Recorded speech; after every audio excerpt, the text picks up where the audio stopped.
I first want to say I'm kind of bummed. My editor, Joe, here, never lets me write 1,000 words or over, so I could never beat Andy and Greg. But this is great to be here. I've been to many of the Toronto dinners, even though I live in Vancouver, but not since COVID. And so it's great to see new faces and a few people that I know already. You know, when I agreed to do this, I thought, you know, I've been in this business. I think the title, Paul, was in the trenches for 40 years at the front lines. And, you know, I'm hitting that milestone next month. And I thought, I've been keeping this list of lessons learned, and maybe I'll do, you know, 40 lessons in 40 years. Should take about 2.5 hours. Seemed like the perfect time. But as I thought about who was here tonight and sort of chewed through that, one particular theme really just came to the surface, and it's one that I've been focusing on personally more in recent years, and so I'm going to talk about it tonight.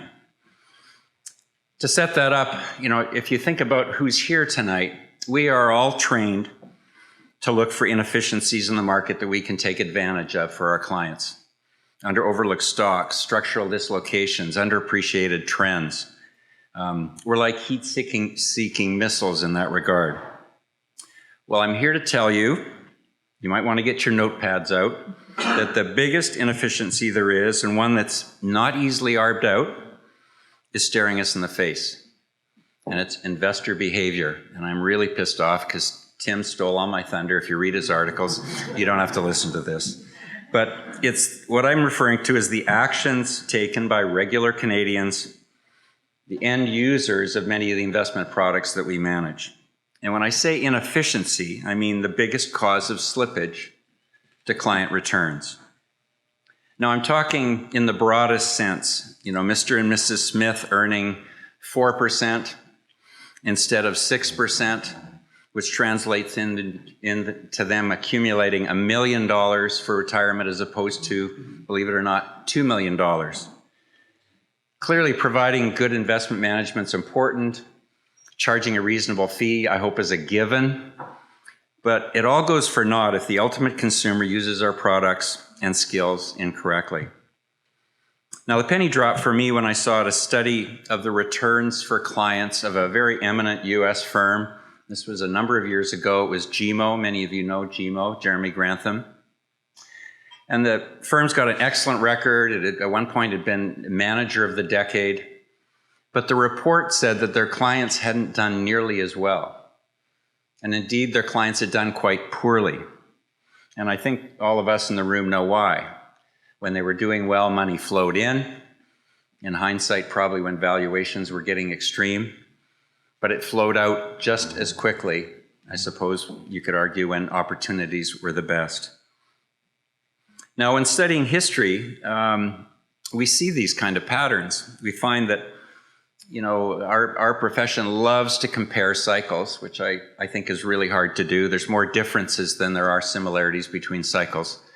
But one of the things that is very consistent in every cycle is the part that human emotions and behaviors play. Very consistent. It's a reliable and recurring inefficiency. And it is the biggest swing factor in investment returns. And yet somehow, including many of you, mostly ignored by more talented professionals than myself. Now,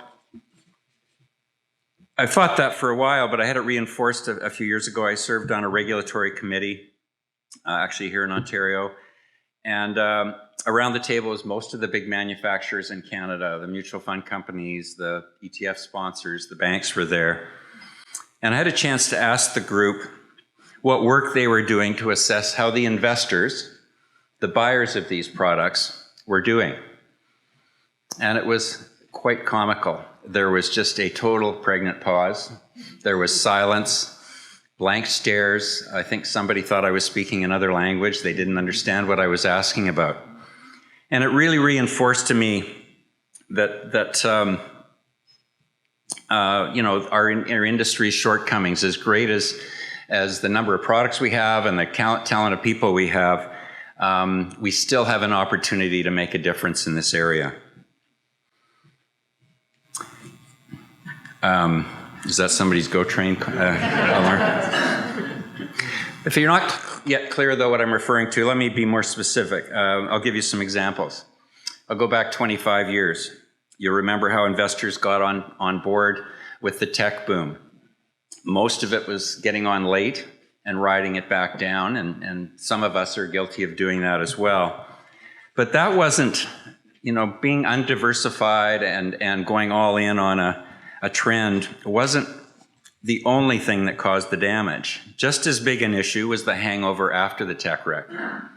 People were disillusioned and as a result were underinvested for years. Essentially, they went, and Bob Hager taught me this, they went up with way less in equities than they went down with. And I think all of us know that's a really bad formula. Similarly, after the financial crisis, many investors were out of the market for years, if not forever. BlackRock did a study a few years later, I'm going to say 3 or 4 years later, and the cash and cash-like instruments like GICs accounted for 60% of the industry's assets. Unbelievable. Think of the impact of that. Contrast those two periods with the post-pandemic period, and I'd love to hear from all of you, but I think 2021 was like 1999 on steroids. In my 40 years, I cannot remember a period of such rampant speculation. People rolling the dice, shooting for the moon. We had manias over about 12 to 18 months in, I'll list them off, cannabis, crypto, meme stocks, nonprofit tech stocks, short-dated options, SPACs, and I'm sure I'm missing some. All part of a bigger trend towards day trading on apps. Now, clearly, there were some investors that made money doing those things, but I think we all know, and I think there's been studies on this, that most didn't, and many even got killed. But you don't need these big macro or market events to see that slippage that I'm talking about. It happens in unremarkable times, too. I know at Steadyhand, U.S. politics seems to stir people up and get them to bail out of the market when they really shouldn't. I mentioned that the lack of diversification in '99. I think many portfolios in Canada aren't very well diversified. You could argue some of them have worked, being just owning the banks and REITs and getting dividends, or owning the FANGs, but I can tell you, being that narrowly focused doesn't always work out. We had a client join us in 2013 or 14, and she showed us her portfolio, and it was 2/3 in precious metal stocks. And that was, if you go back and look at the charts, it was a couple years after those stocks had already peaked, so you can imagine how high it was at the top. And a week later, we had another investor like that. These kind of things have a huge impact on investor returns.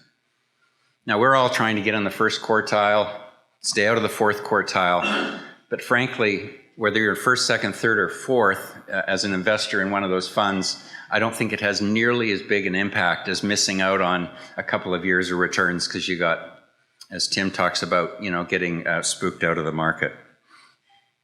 So where am I going with this? Well, for the most part, I'm preaching to the converted here, but we can all spread the gospel if you are already.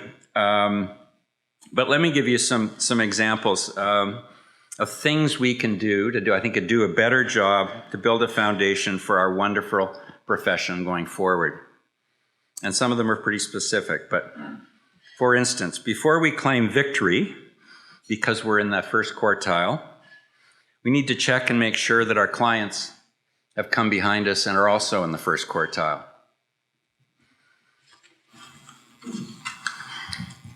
Rather than puff our chest out and tout our skills when our numbers are good, we need to use that glorious moment to educate clients on how investing works. Why do I say that? Well, when your numbers are good, we all know that. You got a halo over your head. People are hanging on your every word. It is your best opportunity to get through to your clients. And I learned that from Bob Hager. Bob was the master of using periods of strong performance to trot out the warts in the portfolio and talk about the challenges ahead. And I don't think Bob ever lost a client. Now, what's in it when you do these kind of specific things? Well, It's like what we look for in companies we own. It's investing in the future. It's absolutely going to make your servicing of the clients easier in the future. I think they're going to trust you more that you're giving them the straight goods. And dare I say, I think the client will be stickier. But let me go on. I've got, 2 hours left? We can improve client behavior by being more disciplined about reporting returns. Focusing on the long term, I hope. Most of us would want to do that with clients. But more importantly, doing it the same every way. We all know that there's so many investment professionals are guilty of looking at the performance page, looking at what the best number on that page is, and focusing in on it. If you had a good quarter, you talk about the quarter. If you had a lousy quarter, you talk about the long term. It doesn't help build trust with clients, and it doesn't help them become better investors. So that's something I feel very strongly about. Just a couple more. This is a pet peeve of mine. But many of us trot out quarterly attribution tables that our teams glowingly produce. And think about the message that sends. Quarterly attribution.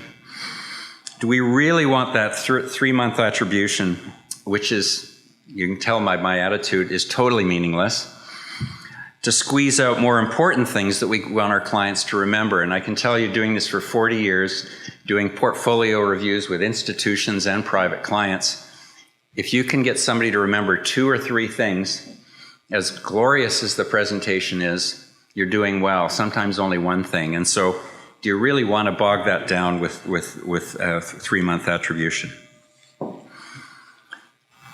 Now, before you all run for the train, just a couple more, because I think they're important. And this one I think is a really big one, and I want to address it to the media as well. But before we say to our client, if the market goes down, catch yourself and say when the market goes down.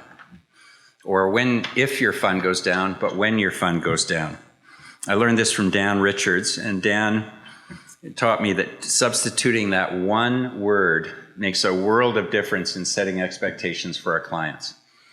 I think a really important one.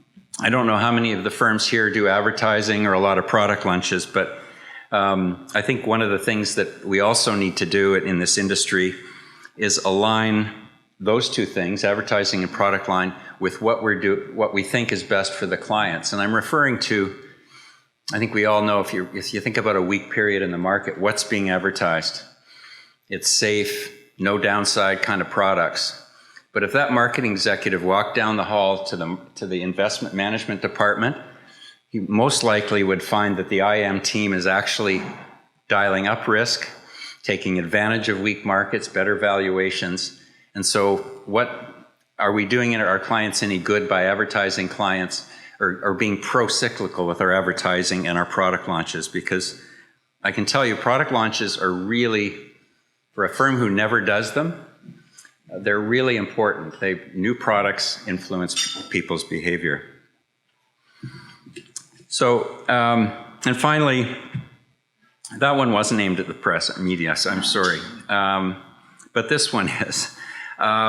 Before we make a market call, think about what it's doing for our client relationships. Holding ourselves up as knowing stuff that we really don't know feels good for about 30 seconds. But it has a lasting impact on our clients for many, maybe even years. Clients need to know that the market is like a bad boyfriend or a bad girlfriend. Unpredictable, overly dramatic, irrational. Are you relating to some of these things? Irrational at times, and totally unresponsive to our needs. And it really is. And we don't lead our clients to believe that. So I encourage the media to, if somebody gives you a short-term forecast, don't publish it. It's hurting Canadians. Now, we don't know what the markets are going to do, but we can make sure our processes and our client communications and interactions reinforce good, sound investor behavior. It puts our clients, our firms, and the industry on a much better footing. So We shouldn't portray ourselves as not knowing stuff that we don't know, not promoting market timing, sector rotation, and frequent trading. Instead, we should provide clear, concise, jargon-free reporting that tells the clients what they need. And as I said a minute ago, aligning promotion and product launches with what our portfolio managers are doing, not what our clients are feeling. Now, I saw a quote this weekend that I think related to Father's Day, and it was by an Italian philosopher and novelist, Umberto Eco. Anybody heard of him? The journalists have, of course. But I thought it was an appropriate way to finish. He said, I believe that what we become depends on what our fathers teach us at odd moments, when they aren't trying to teach us. We are formed by little scraps of wisdom. And I think it's very analogous to what I'm talking about. We need to operate our businesses knowing that everything we do, everything, every little scrap impacts client behavior. So thank you. I want to give a thank you out before I step down to Katie and the PMAC team for giving me this soapbox. I love soapboxes, you can tell. PMAC is an organization we want to get our shoulder into. It's, I think we all know this. The regulators, the governments, the media, our friends in the media need to hear about what we're all doing, not just the 10 mega firms that so dominate this industry. So thanks very much today, and thanks for listening.